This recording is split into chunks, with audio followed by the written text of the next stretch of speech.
Good evening, my dear brothers and sisters back home in the state of Ambazonia. Good evening to those of you, my people who find yourself somewhere maybe in Asia. Good evening to those of you, or good afternoon to those of you who are somewhere in Latin America and struggling to make lives meet. Good afternoon to those of you here in the United States of America, and welcome to this special broadcast at a particular hour of the day in which your humble servant, Ebenezer Derek Mbongo Akwanga, will speak to you live from Clinton, Maryland in the United States of America. I can hear each and every one of you. I can feel your pains. I can touch your hearts. And I know in my heart that we all together are a suffering people. And together as a suffering people, we will get ourselves out of this quagmire.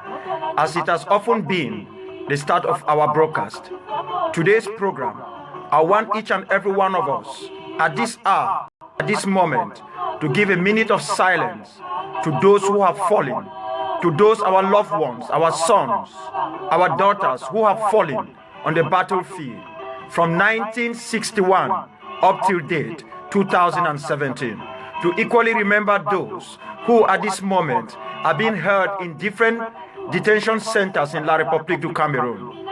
My dear people, let us, with absolute humility, remember them during this 1 minute of silence.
To our brothers, our sons, to all our relatives, to all our people who have lost their lives, directly or indirectly, in the struggle, in our collective struggle for freedom.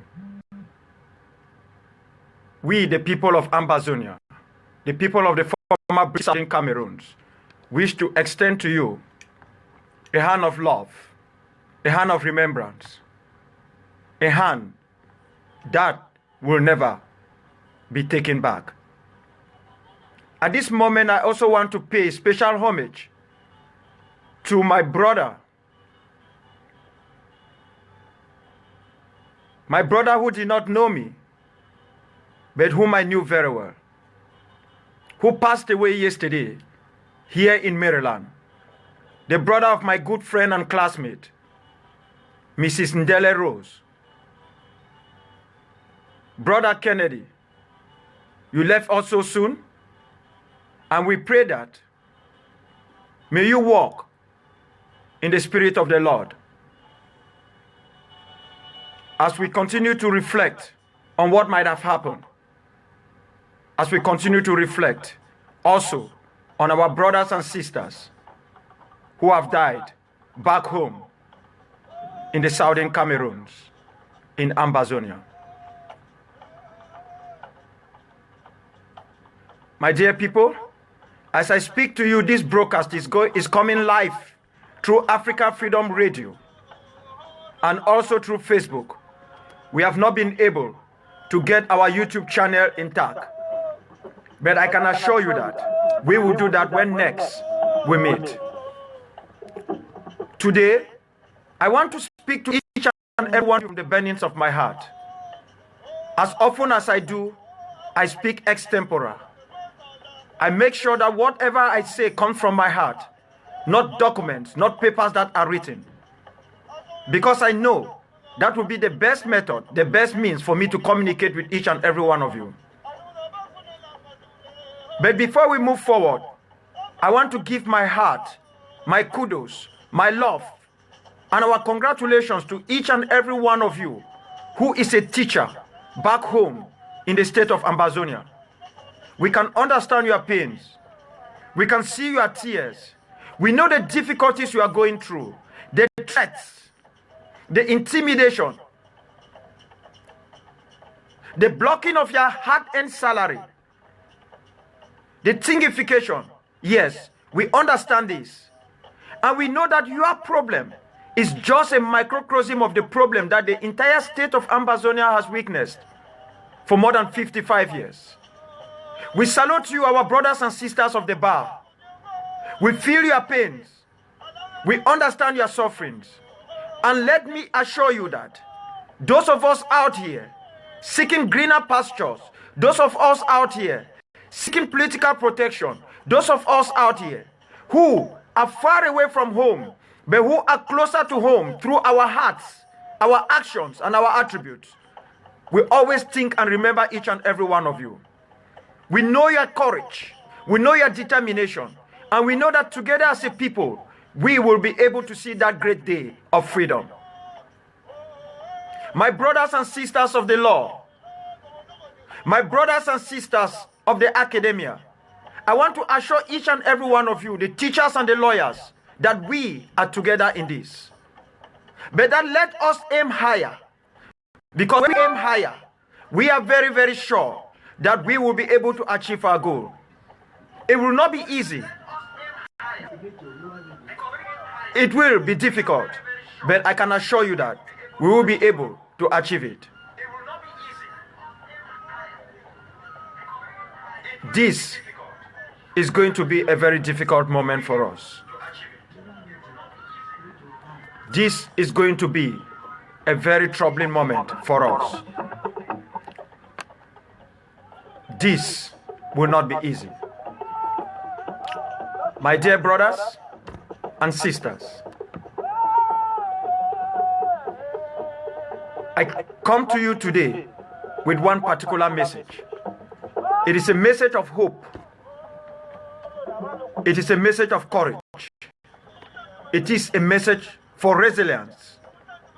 It is a message on how we as a people can move forward.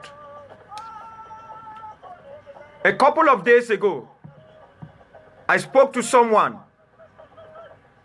in Europe. And to my greatest surprise, I was shocked to learn that Paul Bartholomew Biya Mvondo had mortgaged 19% of our oil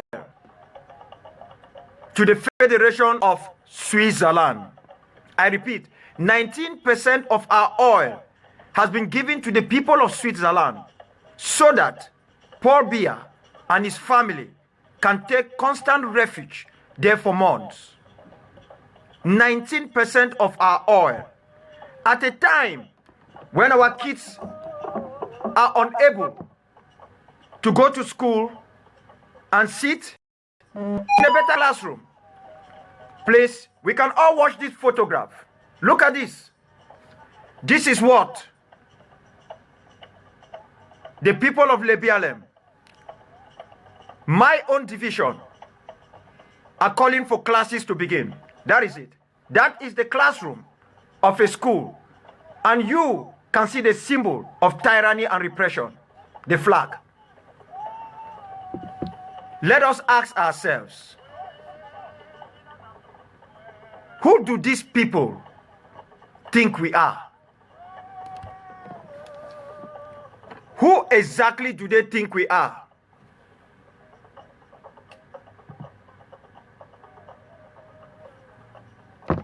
Are we worse than fools? Are we evil than cowards? Do they think we are mad than those who are crazy? I don't think so. Not at all. I don't think so. They think, and they have always thought, that the people of Ambazonia are a bunch of hopeless people who will never grow of age, who will never come to life. It is a difficult situation. My dear people, I want to assure you something, that the time has come for us to let those who have taken us hostage to know that they will not be able to continue to do so. That is the message I want to bring to you at this moment.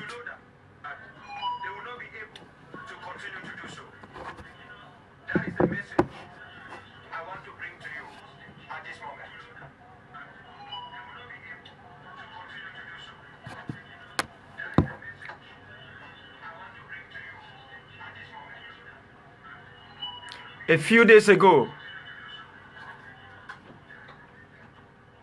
we sent a team to visit our junior brother, our son, Joel, who was moved from a government hospital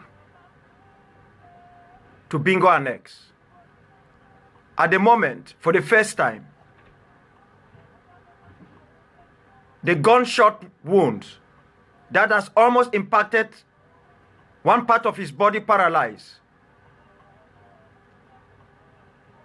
is being looked into carefully.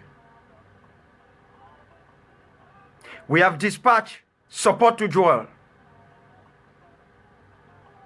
in the same manner in which we are talking to our brother Theodore,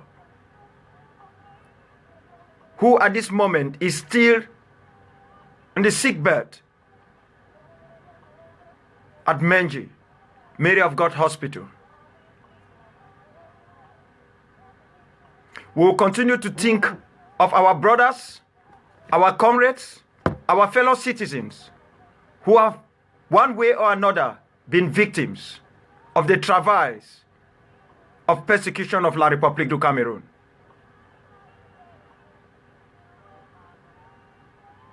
These have been very difficult times. These have been very hard times for us. But let me assure you of one thing.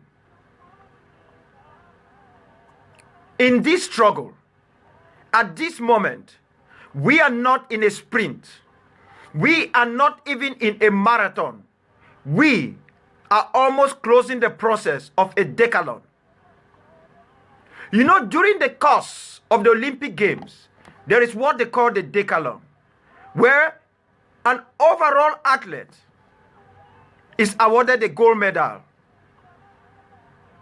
This is where we are at this moment of our struggle. We have gone through the sprint.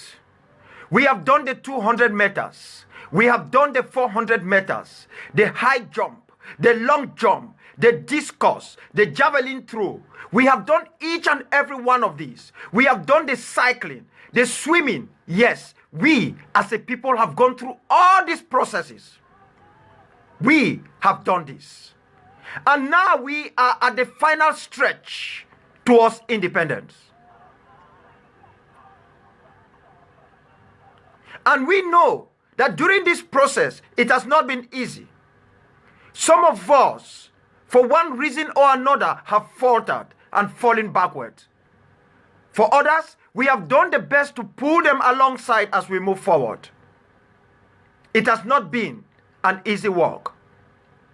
And even as I speak to you, it is not still an easy walk.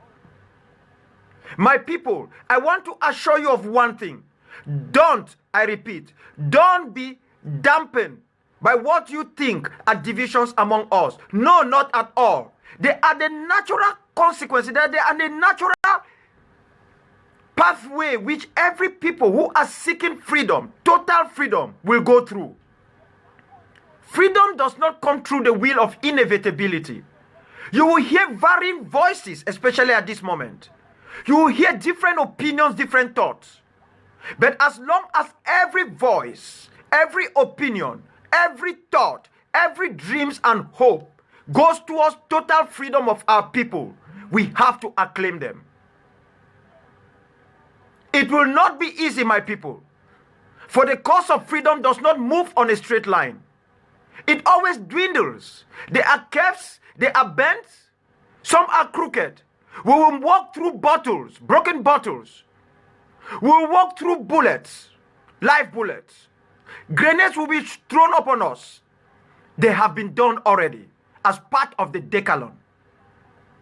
We will go through all these processes, and at one time, some of us will see signs that will give the impression that all is lost, that we have wasted our energy for nothing. But let me assure you, it is at that moment that you must gather yourself. As the Bakro man says, you gather your sanja and make sure it doesn't pull you down. Yes, it is at that moment that we must gather ourselves as a people and forge ahead stronger than ever before. It will not be easy. I repeat, these are going to be very, very difficult days. There will be difficult days. But I can assure you of one thing, that we are a people. We will get through it. We will get through it because I have seen people go through it. I have seen people go through it. Others have done the same thing. They have been killed. They have been battered. They have been persecuted. They have been thingified. They have been molested. They have been insulted. They have been assaulted. But they keep on keeping on. I am here to give you that hope.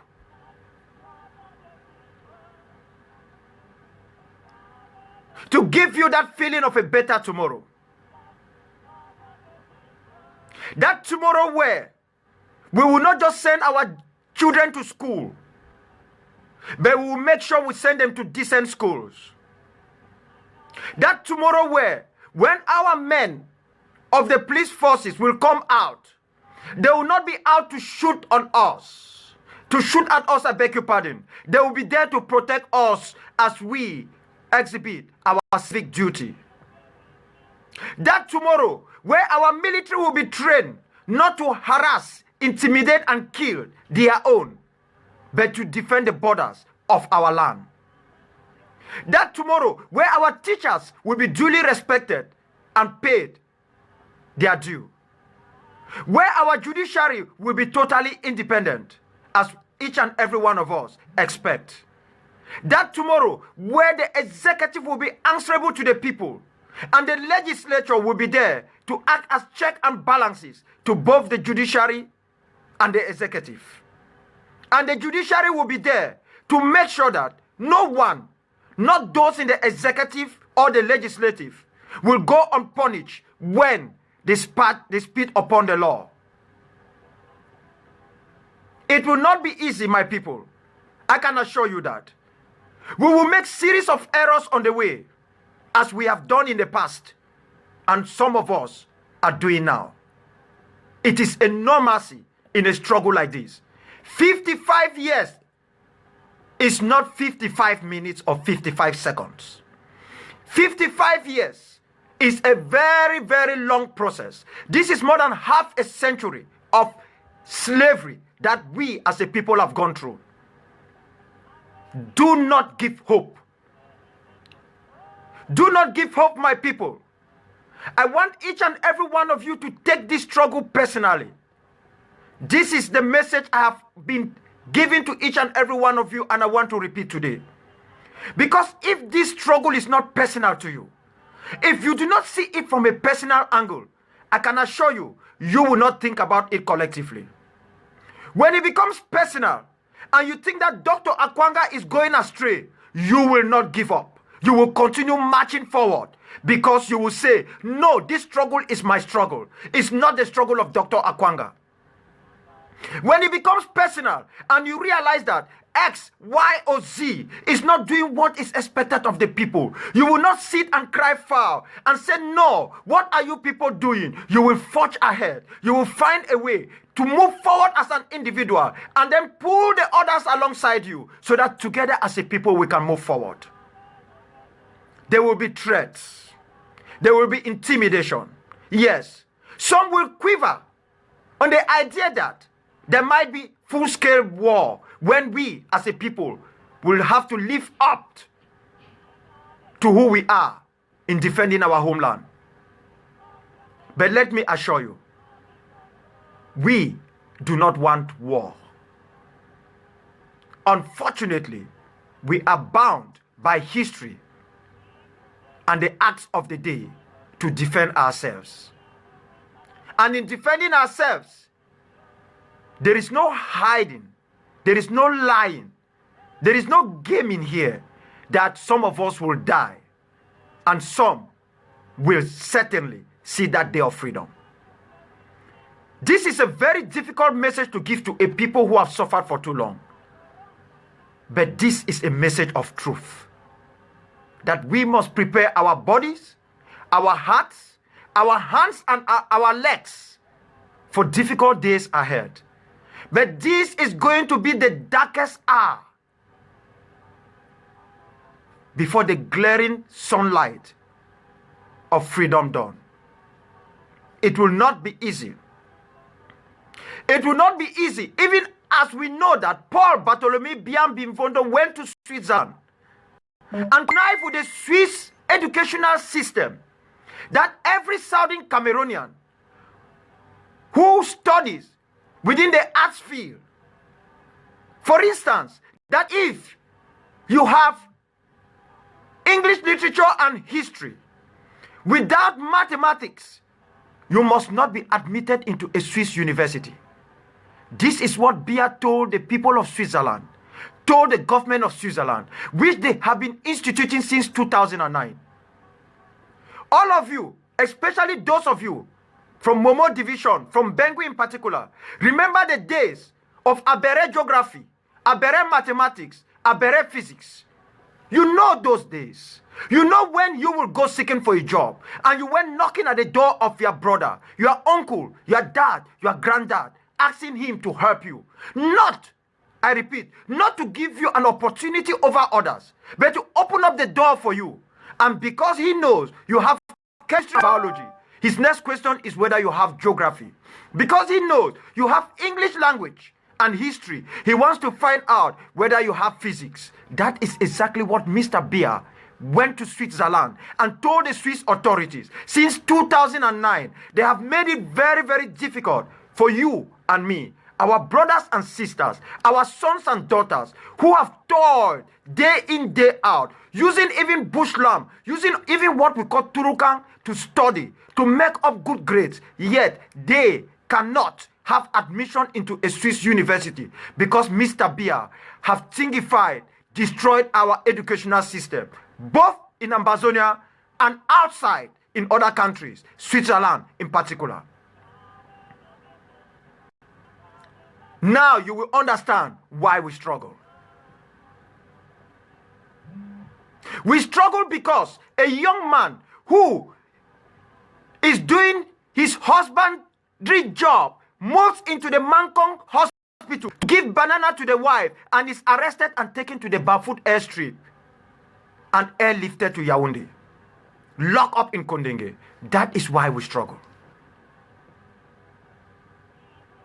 We struggle because Beneding Wanakwa, Lucas Choa Yaba and others have to travel to Europe for safety, for protection by hiding inside timber, lumber, harvested from our own land without anything being given back.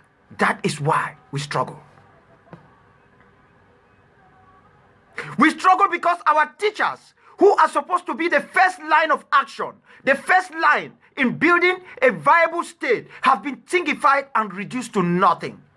They have been made to become document chasers in the far-off land in Yaoundé. They have no respect. They are not being paid well.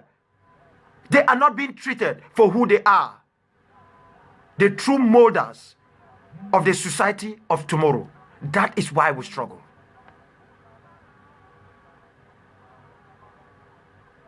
We struggle because our judicial system has been destroyed. Yes, our lawyers have been thingified.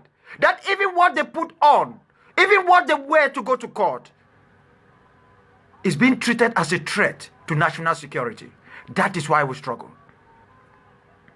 We struggle because our traditional rulers, oh yes, we know them, who are supposed to have gained their position through hereditary, through history, the history of that land, the history, the tradition of that place. Yet they have been reduced to first class, second class, third class, and fourth class chiefs, where they are being given peanuts. And instead of them looking upon the land that has given them what they are, they have to look upon an individual, his family, and his system of governance that has persecuted and thingified us. That is why we struggle. So that we can bring back our rich culture. So that our funds can start living up to what we expect them to do. The real guarantors of our freedom. Protectors of our culture, our way of life. As they, some of them, have already started. That is why we struggle.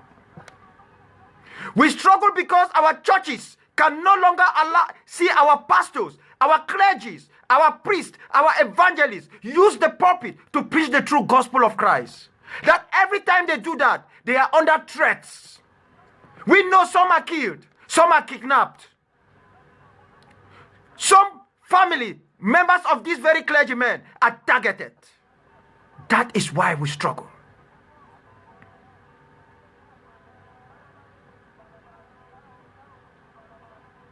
We struggle because they have reduced Tiko, Bali, Bisangabang from airports to airstrips. And even as they reduce them to airstrips, they have taken everything that makes them look at a semblance of a landing spot. We struggle because we want old Manfe back again. We struggle because we want Kumba to continue to be that rich, prospering economic stronghold of the people of the southern region. We struggle so that Bamenda can be alive, so that Bamenda can breathe again. Bamenda will no longer breathe just as a city, it will breathe together as a people. We struggle so that the people of Kumbu could make sure that the culture of the people of Great Ambazonia can rise and rise again, and let the rest of the world come over there and enjoy our culture. We struggle because the people of Noni and Oku are calling for us to stand to them, to stand for them, to be beside them. We struggle because the people of Lebialem are suffering, yet they have individual elites who think that because their own children cannot go to those classrooms, they can mortgage the future of our own. That is why we struggle.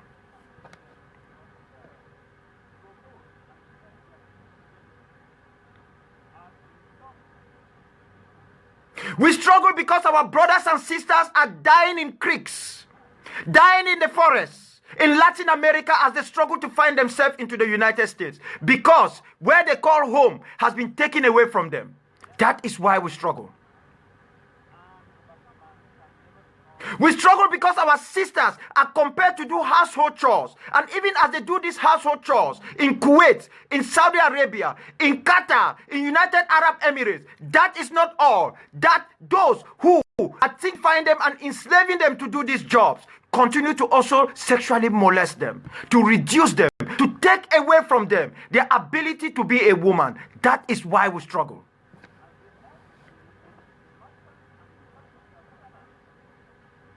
Yes, we struggle because we have no place called home. Yet, we want to go to where our umbilical cord was buried. We struggle because over the years, just a few days ago, 132, those who sat for the entrance of the youth and sports school in Bamenda, in our own homeland, out of 132, only 2 were Southern Cameroonians who were accorded a position. That is why we struggle. We struggle because all through our history, every time we have something, we must fight for it. And in fighting for it, we will be arrested. We will be intimidated. We will be molested. We will be insulted. We will be killed. That is why we struggled. For from 1961 to 2017, there is nothing in our history that we have achieved without toil and blood. And even as we struggle as a people, it is not given to us as a people. That is when it is given also to the citizens of La République du Cameroon. That is why we struggle.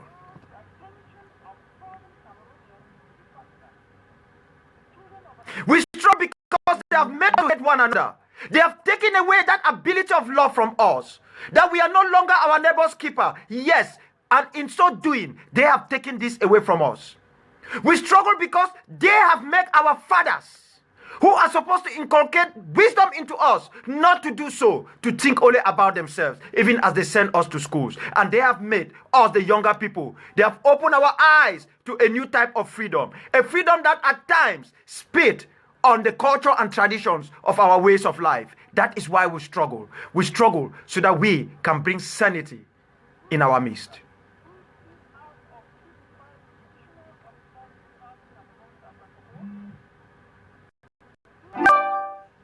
Yes, we are struggling for freedom.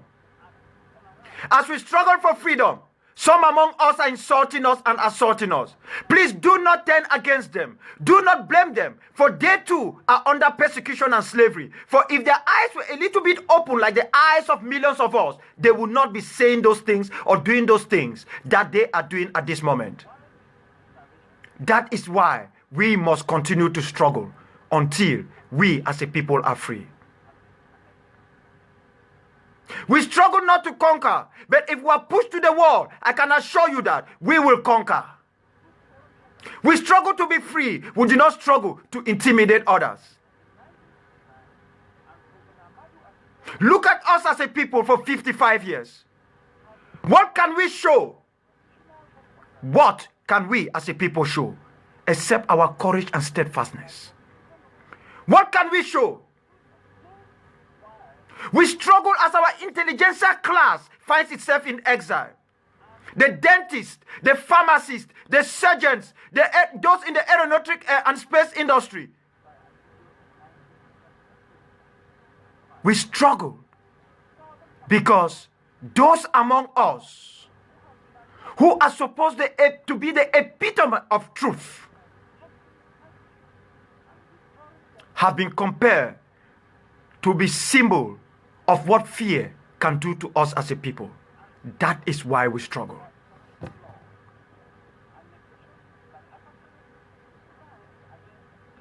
We struggle because we have made China our home, the United States our rest place, Western Europe our breastplate. We struggle, my people, not because we were born to struggle. We struggle because some other people, some other system, some other method of governance have decided for more than 55 years that we must remain down there. That our ability to grow, our ability to inspire others within our own society will be taken away from us. And then I remember why in our own homeland, most of the sports instructors were citizens of La République du Cameroon. I now know why. It wasn't to teach us physical education. It was the institutional control of language acculturation.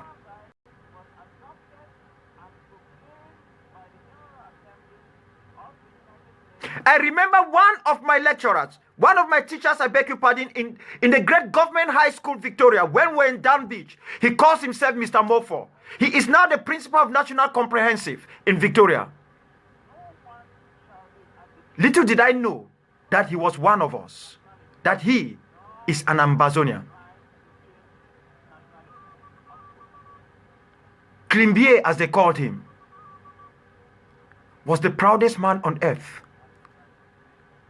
Not because it is his right to be proud as an Ambazonian.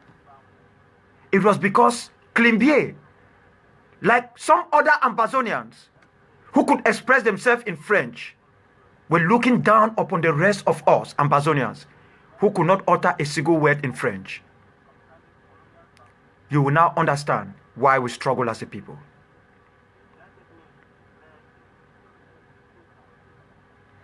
I am here today, my brothers, my sisters, my fellow people, to give you one single message. That this time, nothing will stop us. We will quarrel amongst ourselves. We will argue. We will debate. Some will tell us that this is not the right way. Even though we all know this is a decathlon. And in a decathlon, we are looking for what we call the overall best athletes. In a decathlon, we have sprint, 200 meters, 400 meters, 800 meters relay, 5,000 meters, 1,500 meters, 10,000 meters, marathon, cycling, discus, javelin, swimming, long jump, high jump. We have all of this put together to have a final overall athlete. For 55 years, we have gone through one process after another. From the declaration of the state of Ambazonia, to the creation of the Cameroon Anglophone movement, to the Southern Cameroon's Restoration Movement, the Southern Cameroon's National Council, the All Anglophone conferences. From every nook of life, the Southern Cameroon's Youth League, the Southern Cameroon's People's Organization, the Ambazonia Liberation Movement, and what have you. We have been fulfilling our role in this decathlon as individuals and collectively. We have done what is needed for us to achieve that gold medal. But we must complete the race. Otherwise, the other side is also involved in the decathlon. Otherwise, we will not take the gold nor silver. We might not even be able to stretch our hands and have the bronze on our neck. If we do not start looking at the other side, not as a friend, as a brother or a sister, but as an enemy to our very progress as a people, to our own survival. We struggle because everything has been taken away from us. Everything. That is why we struggle. We struggle because we just want to be a people. We struggle because we can no longer rest on our laurels and count on the United Nations and any other country to come and liberate us, because that will never be done. We struggle because there is God in us, and He has given us the ability to think and to act wisely and to act now. We struggle because our people are dying. Our children are crying. Our women are being raped. Our land is being emptied and turned into a desert-like structure. We struggle because the people of Ndian, for all the wealth they give to our homeland, which is taken away from us by La République du Cameroun, they have nothing to show for. We struggle because the people of Kumba, the people of Kumbu, the people of Chang, Bisongabang, we struggle because the people of Kom, Befang, Bafut, we struggle because the good people of the great state of Ambazonia want nothing else but freedom. We struggle because we are tired of freedom given to us in teaspoons. It is our right to take our freedom in bowls. We struggle because if we do not struggle, no one will struggle on our behalf. No one will do this for us. We are not a perfect people, individually or collectively. Not at all. For those of us who believe in the Judeo-Christian faith, know that we have all sinned and come short of the glory of God. But that is not the reason why we should not keep on struggling to achieve our freedom. We struggle because the other side has even refused to recognize us as a people. They do not even see us as human beings, worthy enough of a life, the same type of life that they are living. We struggle because we gave protection to these people when they were fighting a bush war in their own country. They came into our land, stayed with us. We consider some of them, most of them, many of them as our brothers and sisters, yet they turn against us. They work with the other side to thingify us. We struggle because they have turned our own brothers and sisters against us. We struggle because we have lost our ability to be a people, not because of our own making, because the other side have made that possible. We struggle because it is our right to struggle. It is the moment for us to struggle. For if we do not do it, I can assure you that it is going to be health case catastrophic, specifically for our brothers and sisters back home. We cannot give up. We will not give up. Not now, not this hour, not this day, not this moment in our nation's history. We struggle because we're seeking perfection. We struggle because we just want to be free. We struggle, my people, because there is one thing which La République du Cameroun has imposed upon us. That if we want to be a people, if we want to see our own nation and state, we must defend who we are. That is why we struggle. And I can assure you, this is the only way we can stop struggling in this way. We must become a people. Yes, they have asked us to defend ourselves if we think we want freedom. It is our right to do so. We must defend ourselves. We must defend our way of life. We must defend our capacity to resist evil. We must defend our culture. We must protect our chiefdoms, our fondoms. We must protect our academic system. We must protect our judicial system. We must protect our own existence as a people.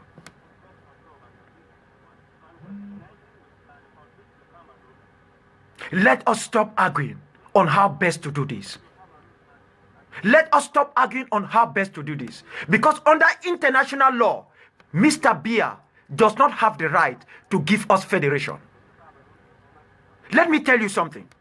The reason why when Southern Cameroon was asked to have independence and it chose to join La République in connection with that independent package that was given to us in the plebiscite that took place on Saturday, the 11th of February 1961, the reason why on that round table there was supposed to be La République du Cameroun, the Southern Cameroon's delegation, the delegation of the United Nations and the United Kingdom, was because La République du Cameroun was already independent on 1st January 1960. So we were coming into this meeting not yet independent. The acceptance to join La République du Cameroun through a federal structure would have been what would have consummated our independence. Because La République had no powers to impose a federal structure upon us, that is why the United Nations and the United Kingdom were supposed to be there on the table to talk with us. This is not academic. This is simple understanding. Mr. Biya does not have the powers, the legitimacy and legality to tell us that go and have a two-state federation. Had the United Nations and the United Kingdom first accepted that they erred in what they did in late 1959, 60, and on Saturday, the 11th of February, 1961, then we can sit and start thinking that there will be in a possibility for us to come together and sit on the table and talk. That is not happening. Not now, not tomorrow, not in the farthest or nearest future. The only way we can stop struggling in this manner in what has been imposed upon us is when we as a people accept that death is a normal passage in life, and that as much as it is not our ability to go out killing people, it's not our ability to go out hurting others, but that it is our ability to defend ourselves, and we cannot defend ourselves without consequences. We will either be wounded or the other side will kill us. My appeal is simple. Let us come together under this goal that we will get independence one way or the other as a people. And that when we get independence, even those who have betrayed us, their children and their great-grandchildren will be allowed to enjoy the fruits of the labors of others. Unfortunately, that is how the world is. In the United States today, those who fought against the abolishment of slavery, those who fought against independence, those who wanted not to have part with the United States of America are enjoying the fruits of that United States of America. We will not cut off anyone, not even the offsprings of Paul Atanganji, because we will not pass his acts, his evil actions upon the rest of his offsprings. But when he stands on our way, and any of us stands on the way, they make themselves, their offsprings, their immediate families, legitimate target in the cause of the struggle for independence. My people, the reason why we have not been able to defend ourselves, it is because we naturally are a very peaceful people. When we left Nigeria, we did not go to war over our brothers and sisters in the East. We told them that enough is enough. We are going back home. We were not coming back home to give ourselves into slavery. We are coming back home to make sure that we can now build our own state, since we're already a nation. And for anyone to justify to you that because we voted as if we had an option, did we have a third option of outright independence, and then we rejected it and said, no, we will go in to join Nigeria or to join La République du Cameroon? How could anyone sensible enough put a blame on our forefathers when they had two options? And how far are we sure that if we had voted back as Dr. Endeli wanted to join Nigeria, things would have been all that rosary? How far are we sure? My dad was an authority of the CPNC. He campaigned for the CPNC in Cambe. That is why Cambe voted overwhelmingly for us to go and join Nigeria in the context of our independence. And it is Mamfi that voted overwhelmingly to join La République du Cameroon. You can look at the results. The tally are there. You can see the tally. It is there. So let no one put the blame upon our forefathers, as the British Foreign and Commonwealth Office has been doing for so many years. No, they had no third option. We should understand the logic at the time, the Cold War politics, and see the difficulties they find themselves in. Let us just see the difficulties that the social media has already imputed into our struggle, where we are quarreling, we are arguing every day now, day and night, while La République is working day and night under the ground to make sure that they destroy who we are as a people. Just imagine what the Cold War politics and the politics of the time had done to the thinking of Foncha, Endeli, Muna, and all the others at that time. Yes, errors were committed, but we cannot lay on our laurels and think about those errors. We are moving forward, and this is the hour. La République du Cameroon has done so much evil to us. So much. Upon taking away our natural resources, arresting, kidnapping, detaining, imprisoning, and killing our people. Upon destroying our culture, reducing our funds, our rich culture, our funds and chiefs to babies. Upon molesting, persecuting our teachers. From the time they came out and marched for the creation of a single board, not for themselves, because they want something better for us. Upon shaming, disgracing, maiming our brothers and sisters, our parents of the law, those who are supposed to be the balance between the executive and the legislative, that those who are supposed to uphold the moral and legality of our own state. Upon doing all this to us, there is nothing worse that La République du Cameroon has done to us, like making it possible that thousands of us stop looking through the mirror and seeing ourselves for who we are. Courageous, proud, determined citizens of the former Southern Cameroons, of the land of Kuva-Likenye, the land of the brave von Gallagher, the land of the great Fons of Com Bafut who challenged the Germans, the land of the great people of Using who did not give away their culture. Despite that, they have similarity with those across the river in neighboring Nigeria. La République du Cameroon has made it sure that we will not be able to look through the mirror and see who exactly we are. A people that even as much as they are pressed to the ground, will often and always rise again. A people, even as much as they have been hated, persecuted and insulted, would often rise again with the ability to love their enemies. A people so courageous that even when grenades are thrown upon them,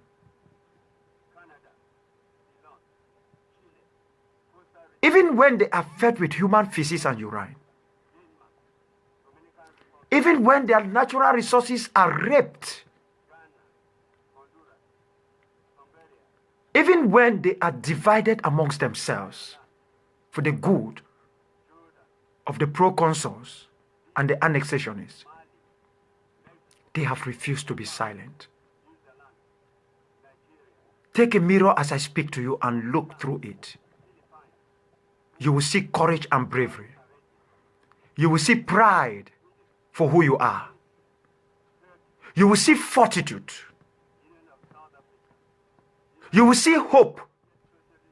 You will see love. You will see compassion. You will see understanding. And you will have a reason to die for independence, to die for your freedom and the freedom of your neighbor and your neighbor's generation. This is our time. I spoke to my people in my 16 years to the Lower Bolifamba, and they said, "Doctor, you taught us to be resilient. If you and the rest of our people out there in particular just show a little sign of sluggishness, when you come back, if you ever come back, you will find no one, no human, no individual to laugh, to chat, to talk with, because they would have perished, each and every one of us. We can't let that happen. They have taken away everything from us. And they are so scared in our ability to open our eyes that for all what they have done to us as a people, we have refused to give up. My people, I am begging you, please don't give up. Look through the mirror and you will see courage. You will see determination. You will see fortitude. You will see strength. Look through the mirror and you will have that hope to keep on going. This is the moment. We must be free, or we will be perished. the decision is ours. The act or actions to achieve that decision of freedom is ours. Unfortunately, the method of executing that decision is not ours. It has been imposed to us by Paul Biya, the son of Mvondo. Settle for nothing. Not even the word extremist should frighten you. We have heard much, a lot of it. Nothing will stop us. You will think that nothing is being done. Some of you will feel very, very discouraged that we are taking too much time to activate zero option. Please, don't be dampened. We have made errors in the past. We must get it right now. There will be no second time. This time, this hour, we must get it right, and we will get it right. Because no one is going to give us freedom. We must, as a people, take our freedom. I do not like doing this job. I do not like sitting here behind a screen, behind a microphone and talking to you. Rather than maybe focusing on myself and my family and my neighbors. But I am compelled to do this because this is what history and the hour has imbued upon me as an individual and upon each and every one of us as a people, that we must collectively do our job in order to free ourselves. Freedom is not an easy thing to achieve. Political gains is very easy than achieving freedom. This is not politics. We are not running for a campaign for one or two people to be voted into an office. No. We are running for one thing: to protect our lives and our future generation. And that is what we are running for now. That is the only office we are running for. The only goal that we are looking at ahead of us is the goal of freedom. We run as hard as possible. We have completed the sprint. We have completed the 100 meters. We have completed the 200 meters. We have completed the 400 meters. We have gone through every other thing in this decathlon. But it is remaining one last act, one last activity. If we show a little sign of sluggishness, we will be finished. We cannot do that. Not now, not tomorrow, not in the future. Let us collectively take our lives. Let us liaise. Let us talk to one another. Pick up your phones and make calls. And when you do these things, listen. Don't talk. Because it is by listening that when you let us do these things. Let us multiply these things we have been doing already. Let us contribute to the struggle for freedom. Some of you became weak over the situation that a certain sister went out there and created a means of raising funds for our own good. You must not be dampened by this.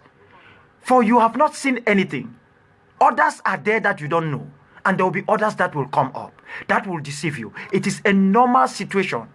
It is a normal sequence that takes place when the people are struggling to be free. Too many funny things are happening. Too many voices will come up. Some will be positive, some will be negative.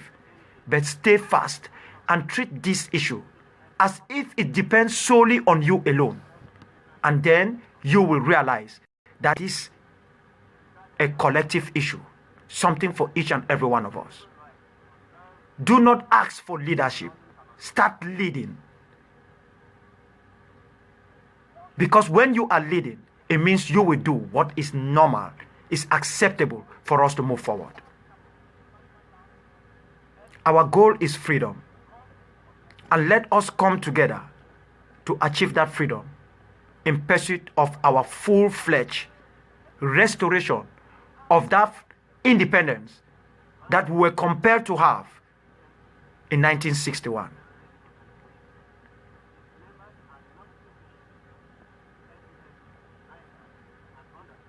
I will end today's message with this little quote. Ambazonians, you are not just a country. You are not just a nation. You are not just a people. Ambazonians, you are a concept. A concept that will revolutionize this continent of Africa. A concept that will change the status quo of the sub-region of West Africa. A concept that will give a new meaning to humanity. A concept that will gleam infinitely into the future of the continent of Africa. Ambazonians, you are a concept. Yes, that is who we are, a concept. You can't take it away from us. We are a concept. We are not just a nation. We are not just a country. We are not just a people. We have never been a minority. We are a concept. We are that last barrier, that last hope, that last beacon for freedom for the people of Africa. For when we will achieve our freedom, we will move past all chains of tyranny and we will break those chains, not just for ourselves, for the people of Casamance, for the people of Ndembeleland, for the people of Oromo. We will be able to break those chains, even for the people of Eritrea who are still struggling even after they gain their freedom. And we will be the new hope, the new meaning, the new fortitude for the people of South Sudan, for the people of the Sudan, for the people of Uganda, and for all other peoples around the world. Let us be that beacon, that light, that freedom. Let us do it, because people say we can't do it. They say it is impossible. I will tell you here and now that impossibility is not Ambazonians. We are not a people. You can throw everything to us. The rocks, the broken bottles, the grenades, the live bullets and everything. We are not backing down. We Ambazonians are not backing down. You can give us mushroom classrooms. You can singify our teachers, molest our lawyers. You can do whatever you want. You can send your own men and women, the young and the old, to come to the social media and insult us and assault us. They will not stop us. We are not backing down. We are going to defend our homeland. We will defend our existence. We will defend our way of life. We will protect our culture. We will protect our education. We will protect our judiciary. And we will give a new meaning to life. Life, liberty, and the pursuit of happiness. Those lines which Benjamin Franklin wrote for the Declaration of Independence of the United States. It's not meant only for Americans, it's meant for each and every one of us who have been put into this world for a particular purpose. Nothing will make us back down, I can assure you. I have said it, and I want to repeat it. And this message is for each and every one of us. Because when we'll die, I know that when I die, if they killed me, my spirit will come and finish this fight. I thank God for the years I spent in Manu Division. I will come out in what they call Ngugunem. I will come out as a Ngugunem and finish this job as an individual. Each and every one of you will come out as a Ngugunem. And that is exactly what has happened to our brother, our son, who was killed and buried in Kumbu. Today, they say the police officers and 3 of his sons are dead. We haven't even started. We have not started. And they are already falling. We have not yet started. They are already falling. I will come out. You will come out. So tell them that they are wasting their time to kill us. Because even our spirits will come out and finish this fight. We are not backing down. You can do whatever you want to do. We will come after you. And when we will come, I can assure you, the world will listen to us. This is not a message which we would like to tell the world, that men will want to listen. But this is what is going to happen. This, I can assure you, mark this day, is going to happen. It is going to happen. Don't be scared. Don't be worried. Don't be frightened. For we are not a frightened people. We are not scaremongers. We are not a people that will allow fear to imbue us.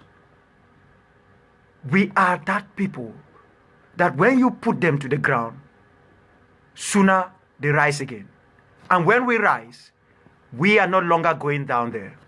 Forward, we are moving. My people,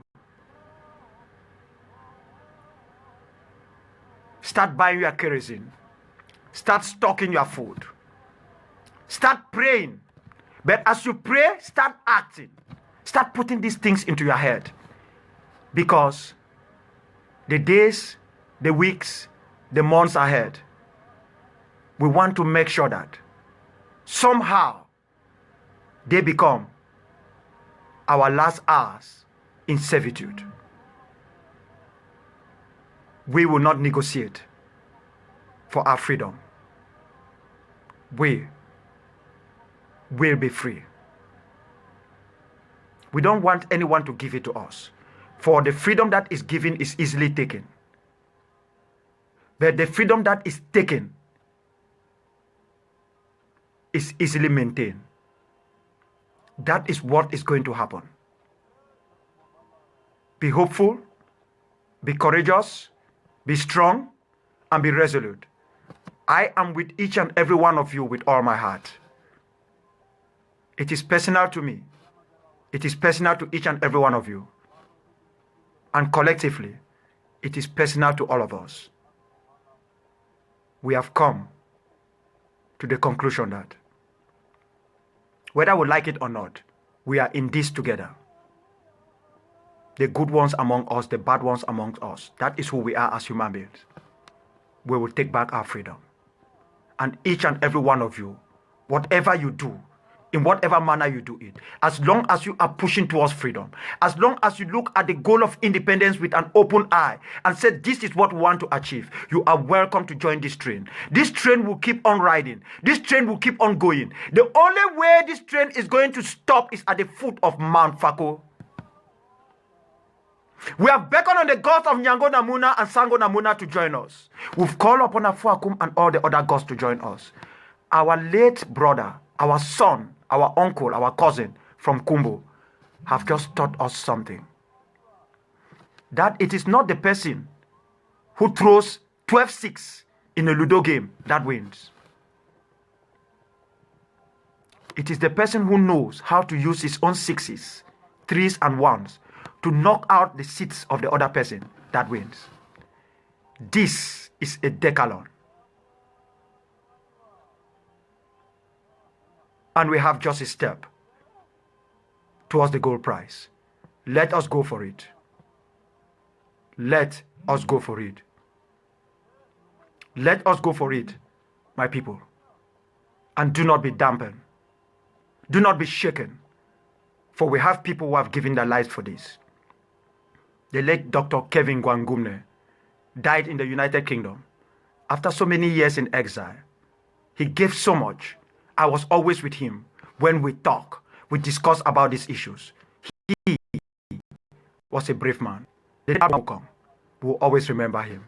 The late Chief Ayamba Ete Oton, the late Dr. Martin Gekaloma, the late Patrick Mbungwe. I'm just calling the names of people that most often people don't call, who have died one way or the other, directly linked to this struggle for what they have sacrificed. I will not talk about Julius Ngundi, about Chenemu Che Martin. I will not talk about Yimbum Patrick. The names I keep on calling. Divine Sambela, who died a couple of days ago. Julius Akum and all the others. I will keep on calling these names because these are our brothers and sisters. They are our people who have sacrificed their all for this struggle. We know them. The Tannen Daniels, the Manuel Conce, the Josh Shinyu. We know these people. We know each and every one of them. Then Gwa Richard Fomuso, we continue to think about it. Even as I speak to you, my own brother, Oben Maxwell Eyong, is there still languishing in Boya. And at times we even think as if we act as if it's not existing. Gek Simon Kui, Lokon Hassan Jumba, Edwin Jumven, they are still there serving the last part of the 25 years imprisonment after having been given life imprisonment alongside when I had 20 years. What about our own brothers? Stephen Conso, our brother Collins, or our own brother Numvi Walters, who was beaten almost to death, tortured brutally. What about Kang Zakaria and Zife, Philip Tete? I remember the case of Philip Tete.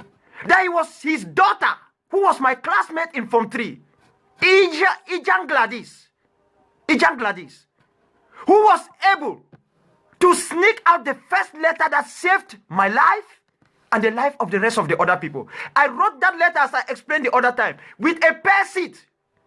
I took a seed of a pear, took the foils, those foils inside cigarette packet that I met inside the cell, while in chains. They have put me to sit where there was urinary. That is where I stayed for 29 days. I took pear seed, scratched on the floor, and started writing, using the sharp angle to write on foil cigarette paper, the foil. Twisted it, and was able to smuggle it out to the late Solomon Fogwe. And those are the United Nations. At a time when La République du Cameroon was about to declare that they don't know where we were. They couldn't locate where Akwanga and the others were. That is what I sneak out. A pear seed and foil paper. How did I manage to know how to use those things? I'd never used them before. When you are involved in a cause so worthy, so dignified, so divine, so many wonderful things can happen. Ijang Gladys was arrested, beaten, released, though her husband was a police officer. May her soul rest in blessed peace. Memory. Tete Philip too is dead. Just think of all these men, these children, these girls, these boys, who've given everything. Just think. I can go on and on and on and will not be able to leave this place. But I want to leave you with peace, with hope, and with fortitude. Let us move forward. Let us move forward, my people. It will not be easy. This is the message I keep passing. It is a difficult message. That is why there are many people who find it so difficult to listen. I am saying the truth that it will not be easy. But I'm equally telling you that we are going to succeed. I am not saying it because it is me saying it. I'm saying it out of what history teaches me. What I have learned in the field. Why I went to South Sudan. Why I have to study the history of South Sudan. Why I have to follow the history of the SPLA. Why I have to know what the ANC did. What the Nkoto Wasizwe was all about. It is because of these things. Because of what I have seen around the world. The contact with the people of Timor-Leste. The people in Latin America. The contact with members of the Tamil Tigers. All these things put together. Learning from what they succeeded to make sure that we don't fail in our own process. That gives me hope. But the real hope I have in this struggle is because I have my faith and confidence in the people of Ambazonia. That when you decide to have something, nothing can stop you. Let us go for independence. Stay blessed, and God bless you. We will talk again very soon. And we'll talk on some other very important issues, on how we move forward as we move towards zero option. God bless you.